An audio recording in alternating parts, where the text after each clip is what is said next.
que se titula La dimensión invisible espiritual o la dimensión invisible de Dios.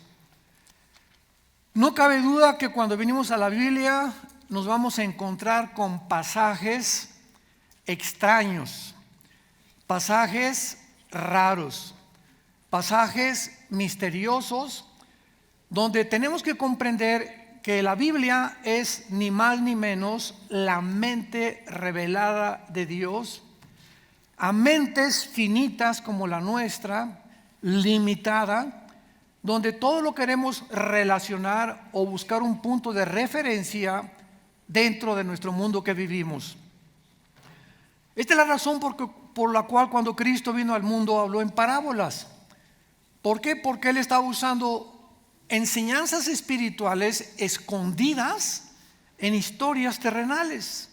El sembrador salió a sembrar y una parte cayó junto al camino, vinieron las aves, y tú oyes un cuento de estos que es como la parábola y dices, bueno, es un cuento que hasta los niños lo entienden, pero detrás de la semilla, detrás de los pájaros, detrás de las espinas, detrás de las piedras se encuentran secretos espirituales escondidos y revelados solo a los que siguen a Jesús.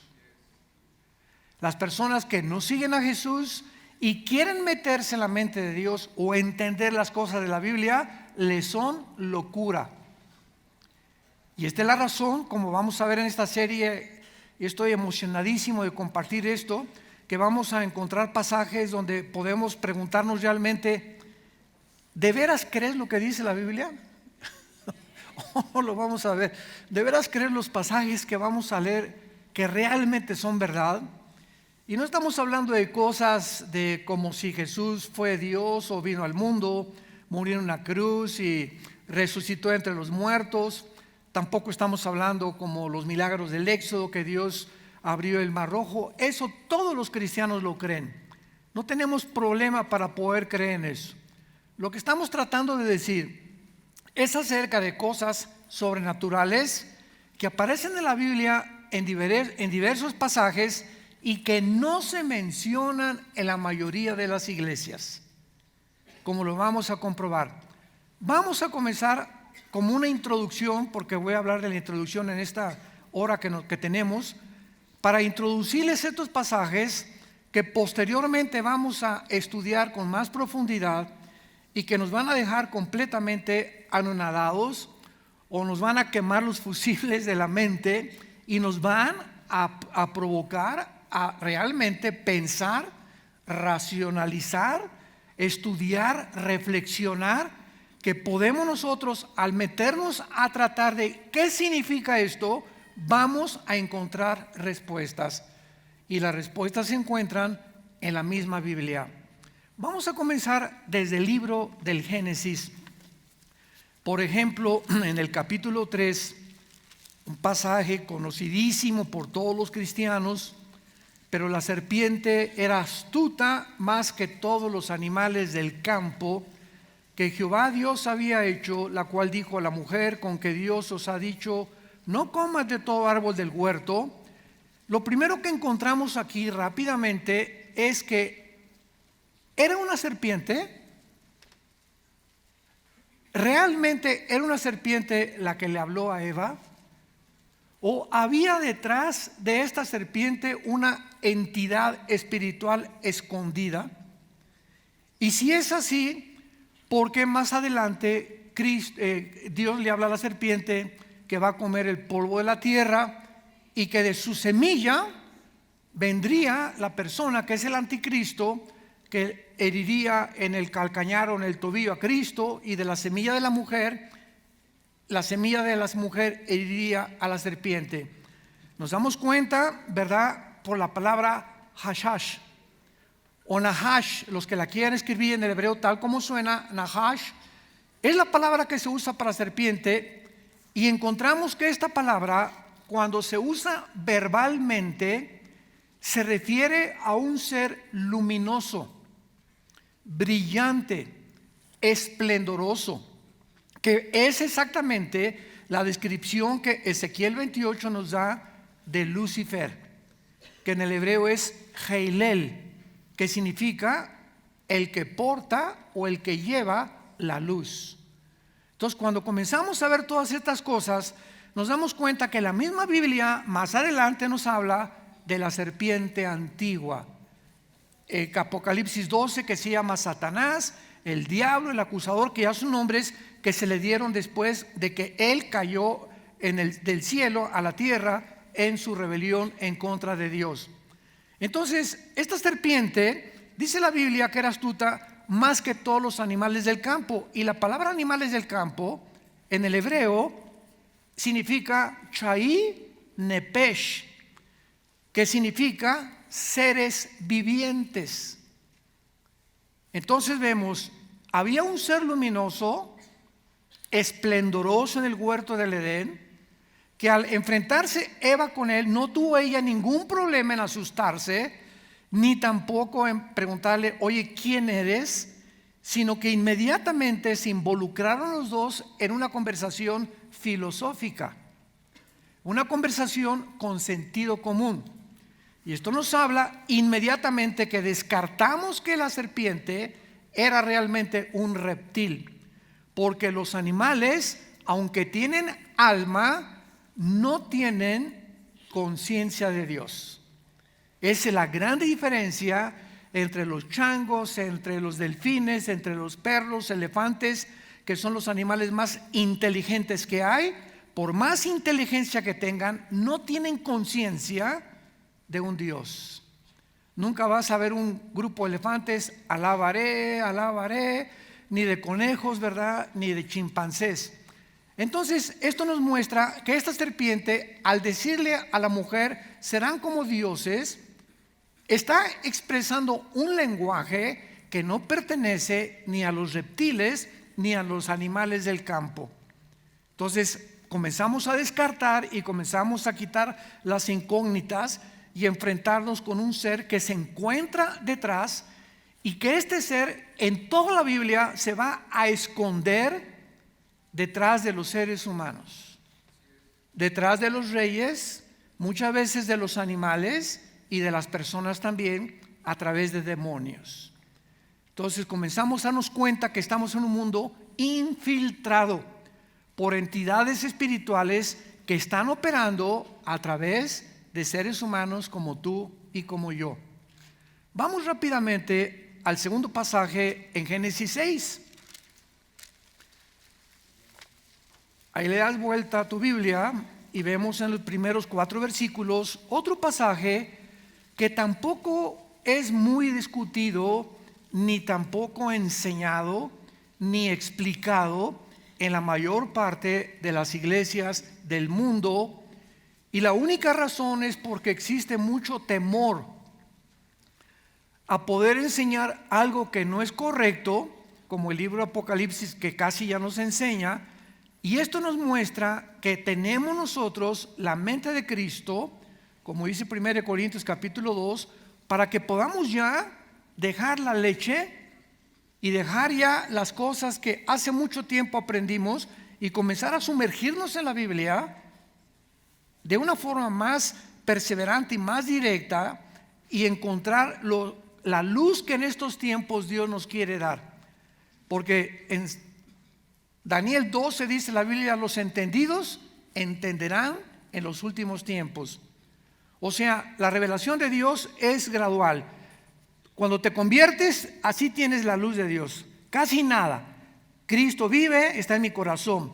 Comienzas a discipularte y estudiar la Biblia. Mientras más conoces la Biblia, más se te va abriendo el entendimiento. Vas recibiendo más y más luz. No puede haber más luz cuando tu mente es así. Entonces, la mente tiene que irse abriendo para que tú le des la capacidad a la luz que quiera entrar a tu mente de acuerdo a tu voluntad. Si nunca abres la Biblia, si nunca estudias ni la traes a la iglesia, ¿cómo quieres entender? ¿Cómo quieres comprender las cosas profundas de Dios entonces? Entonces Dios nos da a nosotros la capacidad y la libertad de que permitamos que entre la luz que nosotros queramos tener. Entonces mientras más lees y más se amplía tu mente, más eres iluminado, Y mientras más luz tienes, ¿sabes una cosa? Jesús dijo, porque la verdad los hará libres. Y lo contrario es, la ignorancia te hace esclavo. Mientras menos entiendas, más esclavo eres del paganismo, de las costumbres, de las culturas, de tus pasiones, porque por ignorancia haces lo que tú haces muchas veces. Y la gente a nuestro alrededor nos damos cuenta que muchas veces por la ignorancia de conocer la verdad hacen lo que hacen. Entonces, mientras más luz tengas, más la verdad va a resplandecer, más libre serás cada día, más paz tendrás, más seguridad, más confianza en vivir, más esperanza hacia el futuro.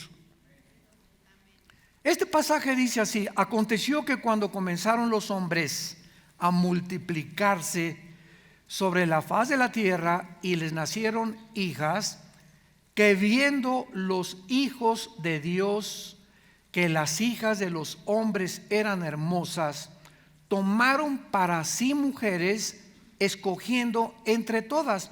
Lo primero que tenemos aquí que hacer es dividir tres grupos de personas que la Biblia menciona.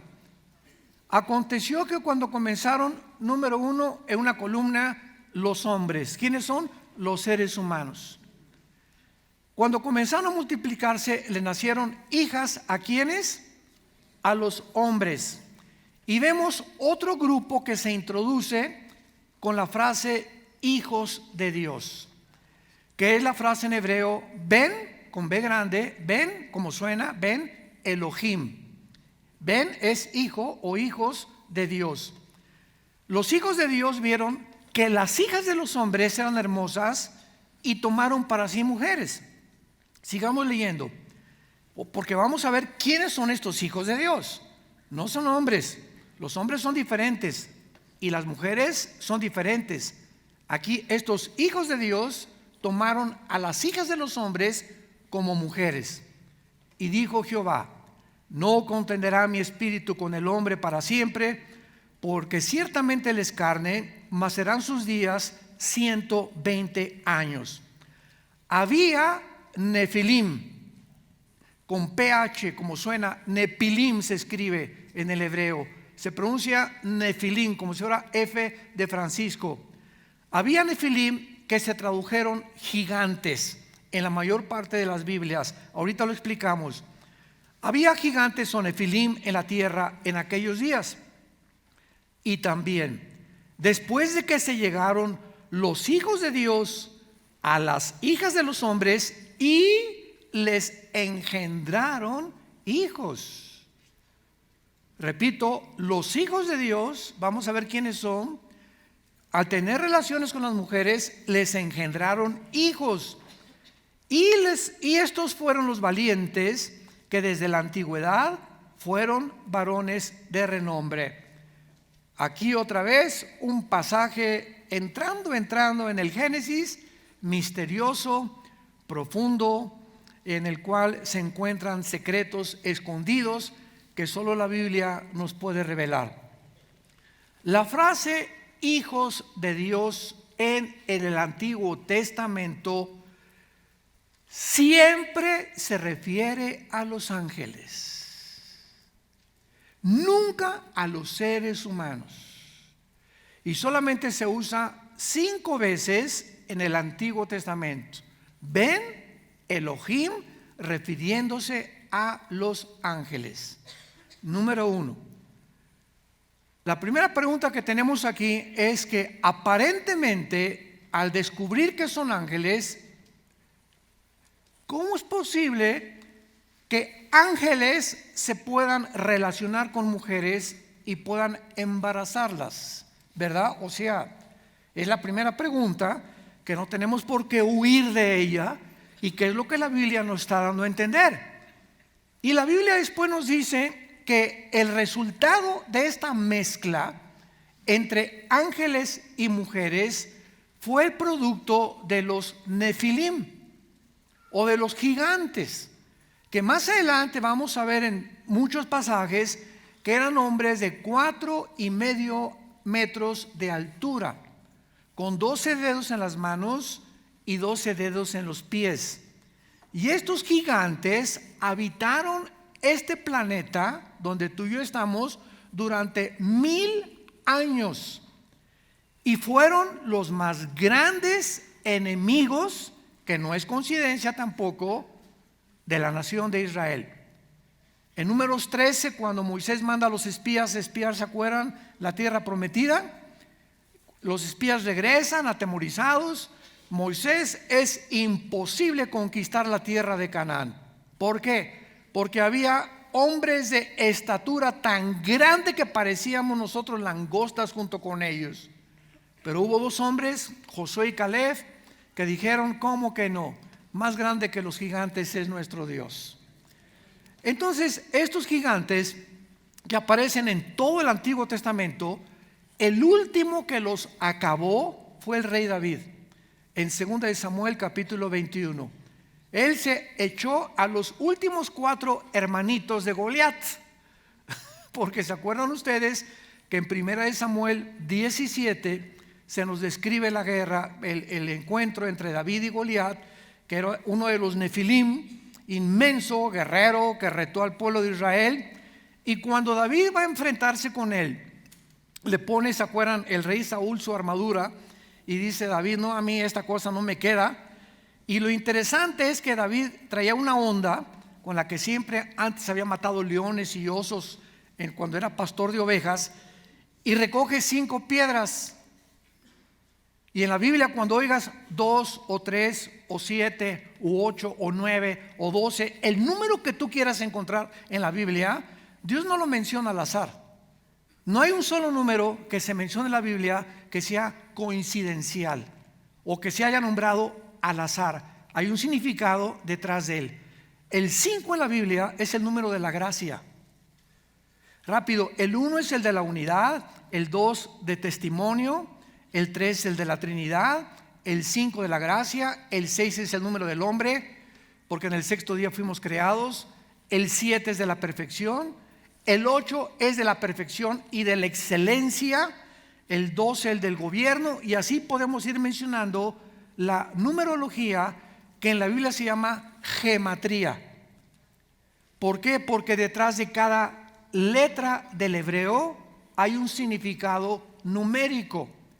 Y cuando se tradujo la Biblia del hebreo al griego, el griego es el segundo lenguaje en el mundo que también sus letras tienen símbolos de números. Por ejemplo, en el griego, ¿qué número es? La B, el 5, ¿verdad? La X, el 10, 2X, 20, 3X, 30, X más una B, 15, más un palito, 16, y así la L, la C, 50, 100, etcétera, etcétera. Y Dios escoge estos dos lenguajes para que cuando nosotros ya comenzamos a estudiar hebreo o griego, o comenzamos a profundizar un poco más, encontramos impresionantes revelaciones relacionadas con la mente de Dios, que no puede darnos Dios más que a través de esto el entendimiento para comprender lo que nos quiere decir. Muy bien, entonces David recoge 5 piedritas y resulta que más adelante con una pues mató a Goliat, ¿verdad? ¿Cuántas le quedaron? 4. Y si nos brincamos ya después, cuando lo hacen rey a David, etcétera, etcétera, en 2 Samuel 21, las otras 4 era porque Goliat tenía 5 hermanos. Tenía 4 hermanos, perdón, él era el 5.º hermano. O sea, David dijo: si me salen los 4, me los echo a los 4. A todos los vamos a matar. Era la forma en la que David proféticamente podía anunciar que un solo hombre en contra de un gigante teniendo a Dios es más grande que cualquier obstáculo que encuentres en tu vida. Oye, hermano, es que usted no sabe, mi suegra es una gigante. O usted no sabe el problema que estoy enfrentando en la casa. Y mi esposo es un monstruo. Y tengo un problema que yo no creo que lo pueda resolver. Y como hijo de Teofilito, ni lo resolverás. Porque no hay inteligencia, ni sabiduría, ni conocimiento en contra de Jehová. El caballo se prepara para la batalla, pero de Dios es la victoria. Recuérdalo siempre. ¿Quién es tu Dios? ¿Quién es tu gigante? ¿Los obstáculos que ves en tu vida o el Dios que te ha dicho alzaré mis ojos a los montes, ¿de dónde vendrá mi socorro? ¿De tu cuñado el diputado? ¿Del gobierno? ¿De tus recursos materiales? ¿De tus amistades? ¿Te tendrás que vender para resolver tus problemas? De acuerdo a tu fe, te sea hecho. Muy bien, entonces dejamos hasta aquí este pasaje de Génesis 6, donde la pregunta es la siguiente: si no hubo una relación entre los ángeles y entre las mujeres, ¿de dónde salieron los Nepilim? Porque hay otro argumento en este pasaje. Solamente hay dos argumentos: el de la mezcla de ángeles con mujeres, y el otro que dice que fueron los descendientes de Enos con los descendientes de Caín. Pero aunque tú veas a una mujer mala casada con un hombre, o un hombre malo con una mujer buena, no van a nacer angelitos de 4 metros y medio de estatura, deformes, casi híbridos, y con un odio en contra del pueblo de Dios, impidiendo que el pueblo de Dios entrara a la tierra de Canaán. Esa es una pregunta que los que tienen este otro argumento deberían de hacerse. Pero la Biblia nos muestra la respuesta para que nosotros la entendamos. Hasta el final de la Biblia, vamos al libro de Judas. Siempre dejemos que la Biblia nos dé la respuesta, y de esta manera ya no serán especulaciones doctrinales humanas. Ay, hermana, pero ¿cómo pueden los ángeles juntarse con las mujeres? Si Cristo dijo en Mateo 22 que seríamos como los ángeles que estarían en el cielo y no nos daríamos en casamiento. ¿Han oído ustedes esa objeción? Siempre ante alguna doctrina va a haber personas que se opongan y que te citen un versículo de la Biblia contra todos los demás. Pero ¿cómo que no se pierde la salvación? Si en Apocalipsis 3:5 dice: y al que venciere no lo borraré del libro de la vida. Ahí está diciendo que hay personas que Dios puede borrar el libro de la vida, y entonces utilizan que ese versículo dice que se pierde la salvación. ¿Me van siguiendo? Cuando dice lo contrario: a los que vencieren no borraré el nombre de la vida. 1 Juan 5:24 y 25. ¿Quiénes son los que vencen? Los que han nacido de nuevo. Entonces está diciendo lo contrario, que los que venzan no serán borrados del libro de la vida. El que es nacido de nuevo, es imposible que pierda la salvación. Vean ustedes cómo un argumento se puede usar de una forma antagónica cuando dice exactamente lo contrario, por la ignorancia de los demás piezas de rompecabezas que faltan en la Biblia. Y es lo que se llama el dogmatismo teológico. Me encierro aquí, y no quieren abrir los ojos, y te vuelves un fariseo, te vuelves una persona legalista, porque no dejas entrar la luz, como va a entrar ahorita en los versículos que vamos a leer en Judas, versículos 6 y 7. Escucha lo que la Biblia dice: y los ángeles. La pregunta inmediatamente es: ¿qué tipo de ángeles está hablando Judas? Dice quiénes son: que no guardaron su dignidad, sino que abandonaron su propia morada, los ha guardado bajo oscuridad en prisiones eternas para el juicio del gran día, como Sodoma y Gomorra y las ciudades vecinas, las cuales de la misma manera que aquellos. ¿Quiénes son aquellos? Los ángeles que se está mencionando, que dejaron la habitación que Dios les dio en el cielo, que bajaron a la tierra y que hicieron algo abominable. Y se está comparando con los homosexuales.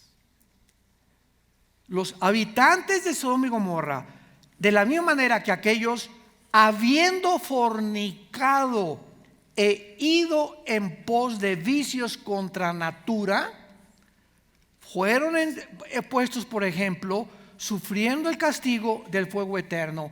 Aquí la Biblia ya nos da el punto final, la puntilla. Estos ángeles se mezclaron definitivamente, de alguna manera, con mujeres humanas, y el producto fue monstruos gigantes deformes. Y lo primero que nuestra mente choca, porque encontramos también versículos como en Mateo 22, que cuando le preguntaban a Cristo que cómo sería nuestra vida en el cielo, contestó que no sería como los ángeles, que no se casan ni se dan en casamiento. Ahora, vamos por orden. ¿Por qué hasta 1954? ¿Por qué hasta 1954 Dios permite que se descubra el ADN? El ácido desoxirribonucleico, que es el ADN, el código genético que en cada una de tus células y de mis células existe, y tenemos billones de células en el cuerpo, y en cada célula de tu cuerpo y de mi cuerpo te encuentras tú.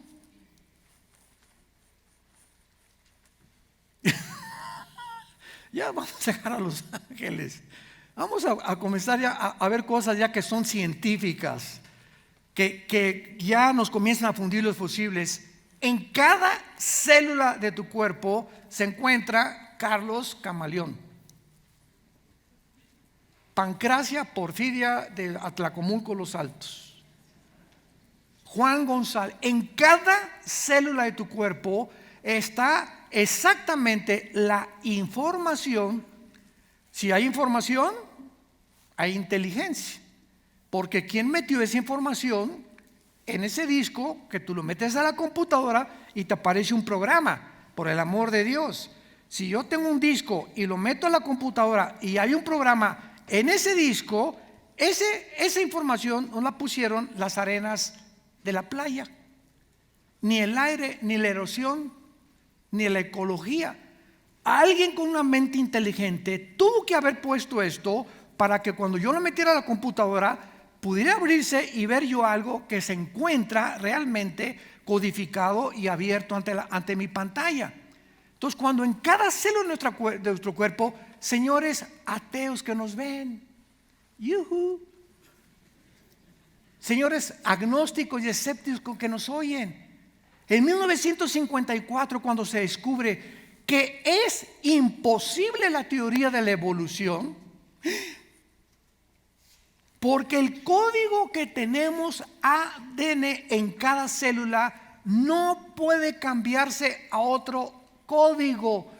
La especie de un chango tiene un ADN con cromosomas determinadas que es imposible que el ADN de un chango lo tenga una jirafa. El de la jirafa produce jirafas. La información que traen las células de los rinocerontes producen rinocerontes. Producen los de los osos, lo de los perros, perros, lo de las vacas, vacas. Y no se pueden mezclar dos especies.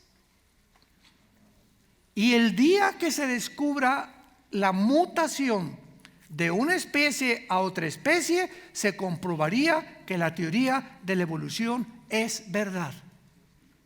Y al contrario, mientras más avanza el conocimiento científico, no religioso, científico, más los científicos se dan cuenta lo bruto que fueron, lo tonto que fueron. ¿Cómo pudieron dogmatizar una teoría que la misma ciencia ahora contradice? Pero ya no dejemos la genética, también la física, la primera y la segunda ley de termodinámica. La segunda ley de termodinámica impide la evolución. La biología, los aminoácidos que forman los ladrillos del cuerpo, los aminoácidos han impedido, impiden e impedirán la evolución. Pero se enseñó 100 años a tus hijos y a mis hijos, y algunas universidades continúan enseñando la teoría de la evolución, simplemente por orgullo intelectual, porque la ciencia contradice que podamos descender de una sola célula. Vemos nosotros que cuando ya comenzamos a entrar al mundo de la genética, 1954, el siglo pasado, el siglo XX, terminó en el año 2000 con el proyecto científico más grande de todo el siglo XX. Tomemos en cuenta que en el siglo XX comenzó la primera tentativa de volar. 1905 apareció el primer motor de gasolina Ford modelo T. 1903, 1904. 1927, Alejandro Fleming descubre la penicilina. En el 45, la fisión nuclear de los doctores Oppenheimer y Enrico Fermi, que producen el bombardeo del uranio 235, produciendo la fisión nuclear, y entramos a la era nuclear. 1957, la primera plataforma espacial. 1969, llegamos a la luna. 1970, las computadoras, los primeros teléfonos celulares, y estamos en el 2020 actualmente. ¿Qué nos sorprende ya? Ya tu computadora hace un año es obsoleta con las computadoras nuevas que hay. Estamos en un mundo tecnológico, científico impresionante, pero Dios permite que todo esto se desarrolle y se descubra, porque la Biblia dice en Proverbios que Dios vela por el conocimiento. Es Dios el que permitió que hasta el siglo XX, lo que no se descubrió desde Adán hasta el siglo XX, andábamos en burro. Y hasta el siglo XX brincamos del burro al motor de gasolina. ¿Por qué en casi tantos 6,000 años aproximadamente no se descubrió más que hasta al final lo que el mundo ha llegado a descubrir, y el conocimiento explotó? Y ahora estamos enloquecidos ya con todo lo que hay de conocimiento a nuestro alrededor. Ayer me enteré que en España hay una librería donde tú entras a la librería y tiene usted por ahí la Ilíada o la Odisea. No lo tenemos, pero se lo fabricamos en 7 minutos. El libro que tú pidas y que no lo tengan, se meten a la computadora y te lo reproducen en 7 minutos. Ese es el mundo que estamos viviendo. Ya casi no nos sorprende nada. Muy bien, regresamos a nuestro tema. Una vez que hemos tenido este conocimiento genético ya, nos damos cuenta que termina el siglo XX con el proyecto científico más grande de todo el siglo XX. Se llamó el proyecto del genoma humano, que el presidente Clinton premió al doctor Collins, que por cierto, Collins con doble L, encuéntralo en la internet, es cristiano. El presidente del proyecto científico más grande del siglo XX, el genoma humano, fue premiado en la Casa Blanca por el presidente Clinton, como el presidente dijo estas palabras: hemos vuelto a descubrir el libro de la vida. Ya nos podemos meter a la genética y descubrir enfermedades de dónde vienen, producir vacunas que no habíamos tenido, etcétera, etcétera. Muy bien, con este conocimiento venimos a la Biblia y regresamos 2000 años a los evangelios, y encontramos que en los evangelios hace 2000 años se escribió que Cristo se encontró con entidades espirituales. En todos los evangelios lo vas a encontrar, principalmente en el evangelio de Lucas, con demonios. Y la palabra de demonio, daimon en el griego, es seres inteligentes. Y Cristo hace su aparición en el escenario mundial y se va contra cantidad de personas que tenían espíritus dentro de ellas, que no eran espíritus humanos. Y el ejemplo del gadareno es tremendo. Estos demonios que el gadareno tenía entraron a sus músculos y le proporcionaron una fuerza que rompía cadenas. Entraron a sus ojos, a los nervios ópticos, te los pueden alterar. Entran a las cuerdas vocales y alteran la voz. Entran al páncreas, a los riñones, al hígado, al corazón. Pueden entrar a nuestro cuerpo y pueden manipular en nuestro cerebro nuestras neuronas y producirte locura.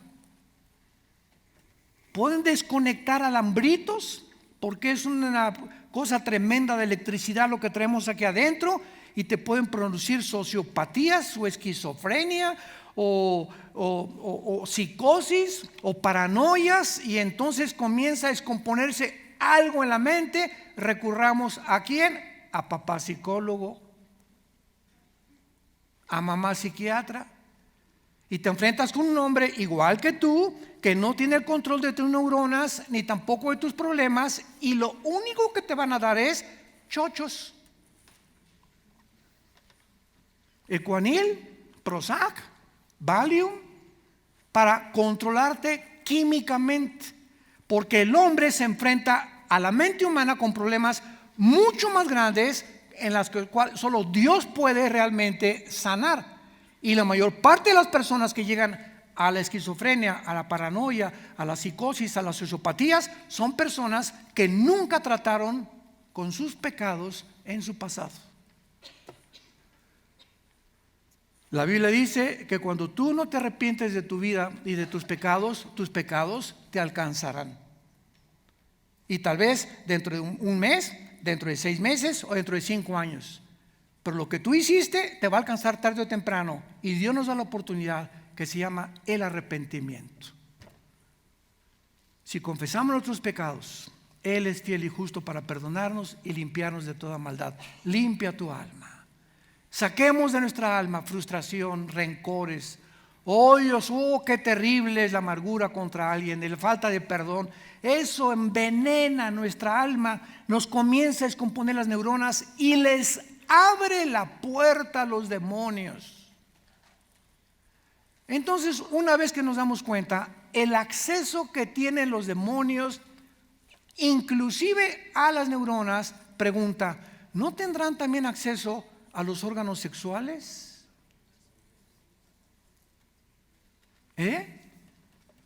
Tienen acceso, claro que tienen acceso a todo nuestro cuerpo. Entonces, de alguna forma, aunque estos ángeles no tuvieron físicamente una relación con las mujeres, pudieron haber afectado. Satanás puede afectar la genética. Ahorita ya los científicos están manipulando ya los genes y están tratando de cruzar que el ADN de una araña con el de un chivo, para que lo que salga, la tela de seda que produce la araña en su ADN con la del chivo, ¿verdad? O con la de un murciélago que tiene un radar impresionante, puedan construir o llegar a ser una criatura o una entidad, que es lo que está de moda, que se llaman los superhombres, que están por todos lados allá ya en el cine y en la Netflix y en todas las series que estamos viendo. Entonces nos damos cuenta que no nos adelantemos a juzgar cuando no entendemos algo, sabiendo que realmente Dios tiene un propósito en cada cosa que ha escrito aquí en su palabra. Entonces, Satanás de alguna manera pudo haber afectado a Eva. Los ángeles pudieron haber afectado a los seres humanos que han producido monstruos. Yo me acuerdo en los 70s, las mujeres se han de acordar que había una medicina que se llamaba la talidomina.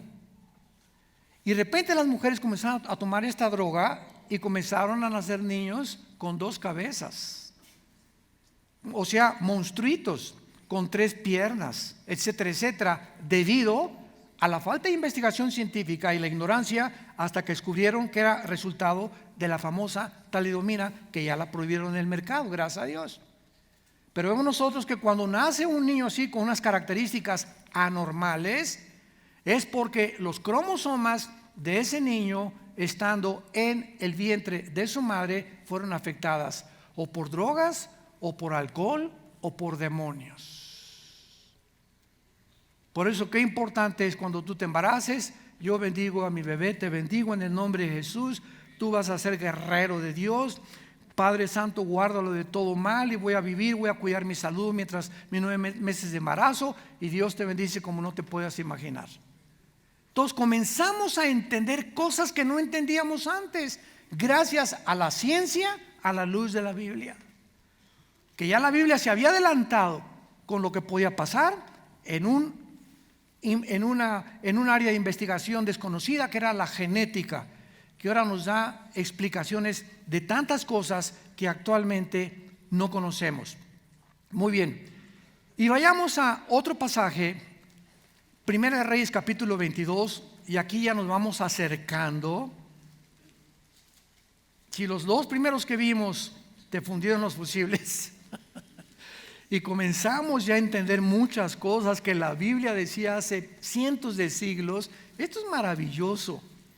Familia de Dios, ¿sabían que ahorita nosotros los cristianos tenemos la oportunidad más grande de hace 2000 años de ser luz?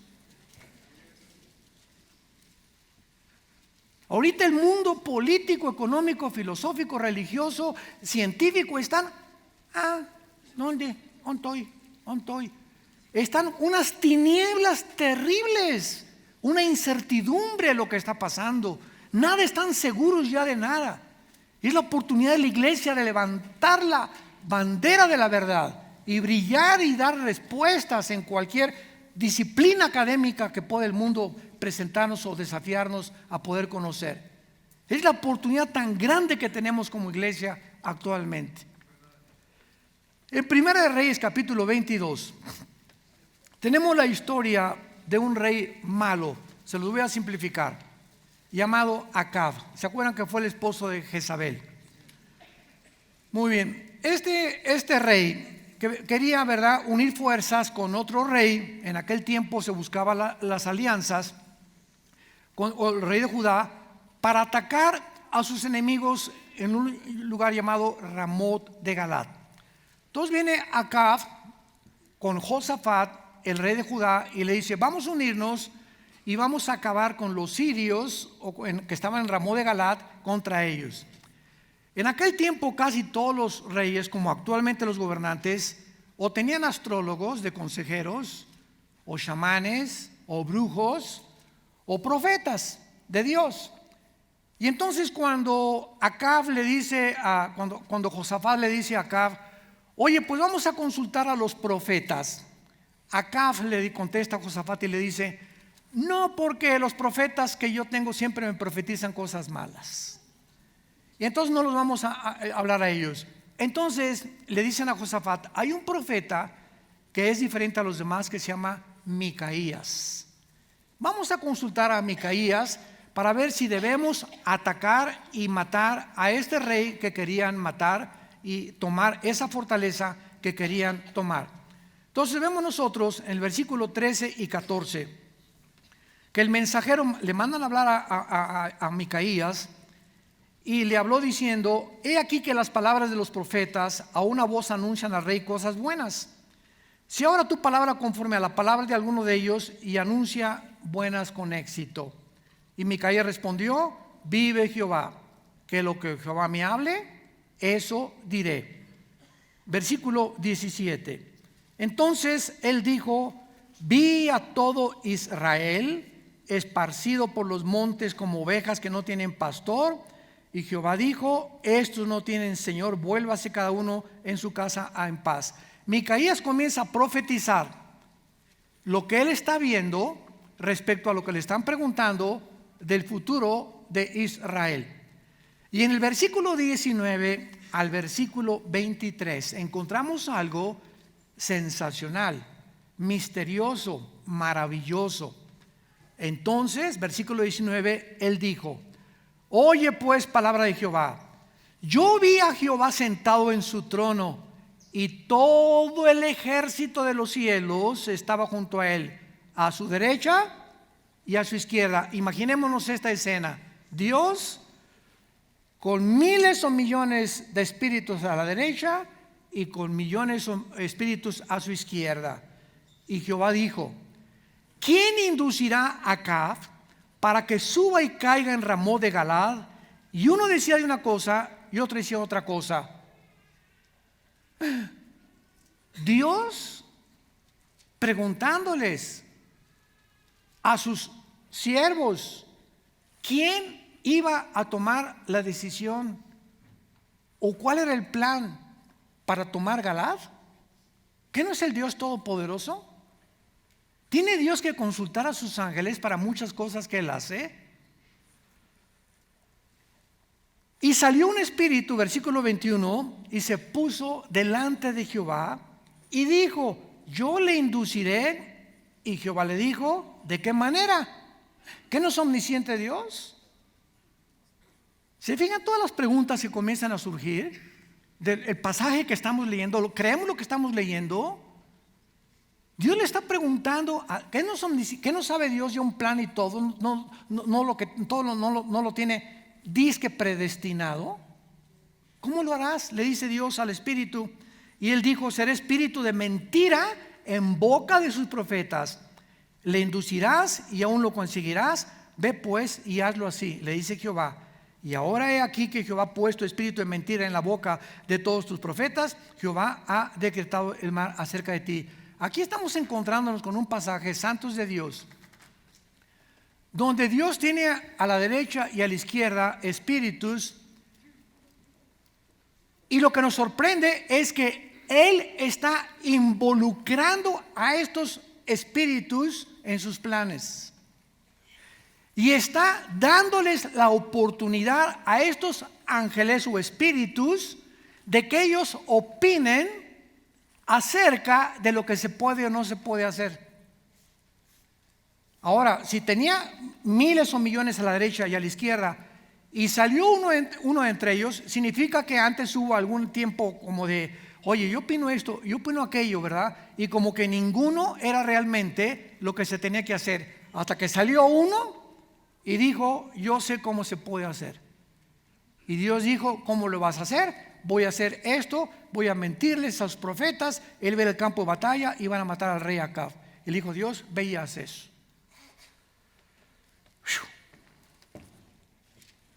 Lo primero que nos recuerda es lo siguiente: ¿acaso Dios en el Nuevo Testamento no podría mandar también a los ángeles a que evangelizaran en lugar de nosotros?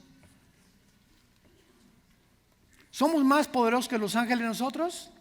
No, pero a Dios le ha dado la gana. Dios ha decidido en su soberanía encargarnos a nosotros, que somos miles de personas en el mundo, a llevar este evangelio a las naciones. ¿Cómo le haré? Le digo al Señor cuando me llama a Cristo, como me está preguntando Dios: ¿a quién enviaré? Señor, yo quiero ir. Muy bien, prepárate. Ve y haz como tú lo has decidido. Y ve hasta donde tú quieras ir, yo iré contigo. La luz que me dejes meter a tu mente, la voy a meter. Las fuerzas que necesitas te les daré en la medida que te consagras a el Espíritu Santo. Nos da Dios a nosotros los seres humanos, pobres seres humanos vulnerables, débiles, tercos, rebeldes como somos, la oportunidad de que tomemos decisiones nosotros para bien o para mal.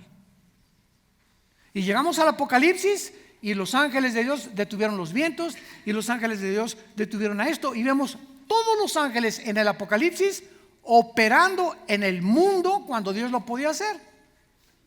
Pero Dios le ha agradado descargar sus responsabilidades en los ángeles, que son la familia de Dios, como lo vamos a ver en la próxima clase, y en nosotros, que somos la familia de la tierra. Entonces es impresionante que, como tú te puedes levantar en la mañana y le puedes decir: Señor, ¿qué quieres que haga? Y Dios te puede decir una voz ahorita, ¿verdad? Quiero que tomes el metro de Izcalli y vayas a tal país. Dios no te va a dar esas instrucciones, nos va a dejar que nosotros elijamos. Y esto es algo sorprendente, porque esto nos muestra, y nos va a mostrar más adelante en los estudios que vamos a ver, que estas buenas noticias, ¿verdad?, es lo que nos manda Dios creer. O sea, ¿te das cuenta lo que la Biblia nos manda creer? Que Dios se reúne con un grupo de seres espirituales para decidir los sucesos del mundo. Para decidir los sucesos del mundo. Pues que no está todo predestinado entonces. Nos vamos a dar cuenta cómo nos podemos ir a un extremo y cómo nos podemos ir a otro extremo.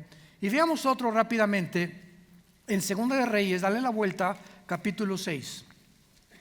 Cada uno de estos pasajes solamente es para echarlos a andar. Para que nos demos cuenta con botones de muestra cuántos pasajes en la Biblia hay que los leemos y mejor le damos la vuelta a la página.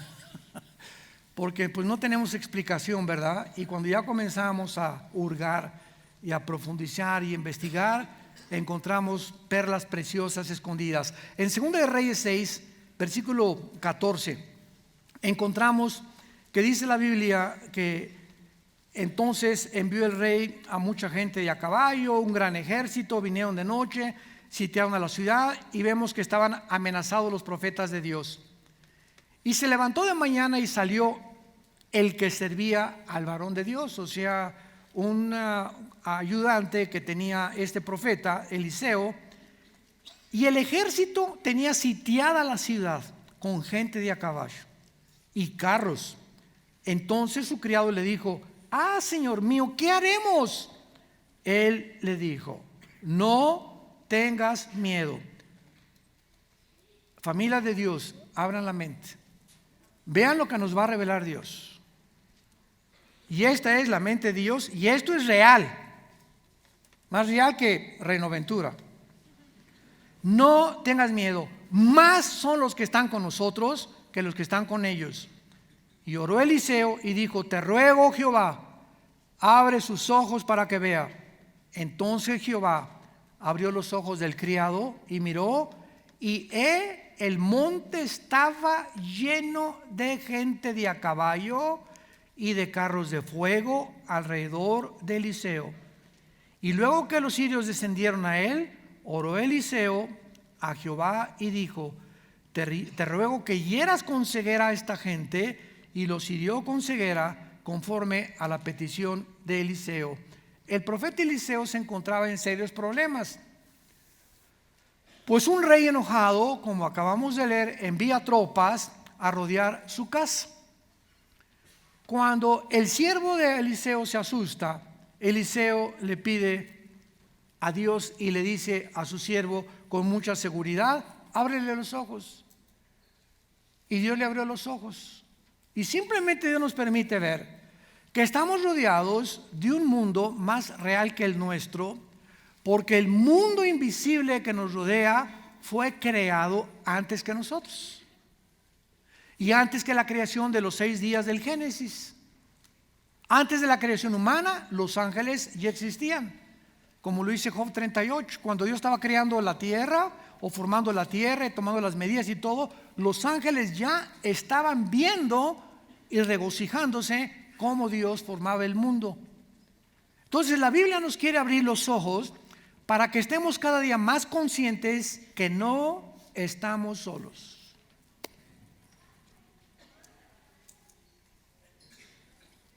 No estamos solos, santos de Dios. Y si tú eres hijo y tú eres hija de Dios y lo crees, no te imaginas lo que Dios hará con tu vida. Ningún mal vendrá sobre tu morada, dice la Biblia. Dios nos protegerá, sus ángeles mandará que tu pie no tropiece en piedra. Pero el problema es ese, que la mayor parte de los que se llaman cristianos en el mundo vienen a la iglesia una vez a la semana, de lunes a viernes, no abren este libro. Ni memorizan versículos de Proverbios, ni leen los salmos, ni lo estudian, ni meditan en la palabra de Dios, y sus vidas siempre serán marchitas, siempre estará lleno de frustración, de ansiedad. Todavía tienes amargura, ya tienes 5 años en Cristo y no perdonas a tu cuñada, o a tu suegro, o a tu hermano, o a tus padres, etcétera, etcétera, y sigues viniendo a la iglesia sin que haya un cambio espiritual dentro de tu vida. ¿Por qué? Porque te has alejado de la palabra de Dios. Bienaventurado el hombre que de día y noche medita en este libro de la ley, Salmo 1, porque será como árbol plantado sobre corrientes de aguas, que da su hoja a su tiempo, su fruto siempre permanecerá, y todo lo que hagas, ¿lo crees? Va a prosperar. Ay, hermano, ¿por qué no prospero? ¿Hace cuánto que no, ni siquiera vienes el domingo con la Biblia a la iglesia? ¿Cómo quieres prosperar entonces? Ahí traes el esto, a ver quién gana hoy en la tarde del Super Bowl. Comenzamos, el mundo tiene un poder como un imán que nos comienza a jalar el mundo, y sin que nos demos cuenta nos jala, y ya eres una persona mundana. Ya estás más involucrado en las noticias. ¿Y el príncipe Harry y Meghan cuándo se van a ir? ¿Y a dónde se van a ir a vivir? ¿Y esta fulana que va a usar? Y ahora Jennifer López que va a usar hoy en el Super Bowl. ¿Y cómo se viste? Y comenzamos a meternos en un mundo, aunque no es malo, ¿verdad? Pero te metes demasiado en eso y eso es donde concentras tu mente. Te interesa más eso que las cosas del mundo invisible que necesitamos conocer. Y ese es el problema del ser humano y de los cristianos, que se dicen cristianos, la mundanalidad. El mundo los ha atrapado y has dejado de vivir de rodillas cerca de Dios. Padre, te damos gracias por tu palabra. Te damos gracias, Señor, por habernos revelado a tu Hijo, porque en Él se encuentran todos los tesoros de la sabiduría y del conocimiento. Gracias porque no nos has dado un espíritu de temor, para que estemos llenos de ansiedad, de frustración, de inseguridad. No, Dios no nos ha dado ese espíritu. Eso no viene de Dios. Ese espíritu viene del enemigo, que está apoderándose de tu mente sin que te des cuenta y produciendo estas reacciones emocionales que te hacen no concentrarte en las cosas de Dios, sino en preocuparte demasiado en las cosas de esta vida. Dios nos ha dado un espíritu de poder, de amor y dominio propio. Y todos aquellos que viven cerca de Dios tendrán nuevas fuerzas, como el águila.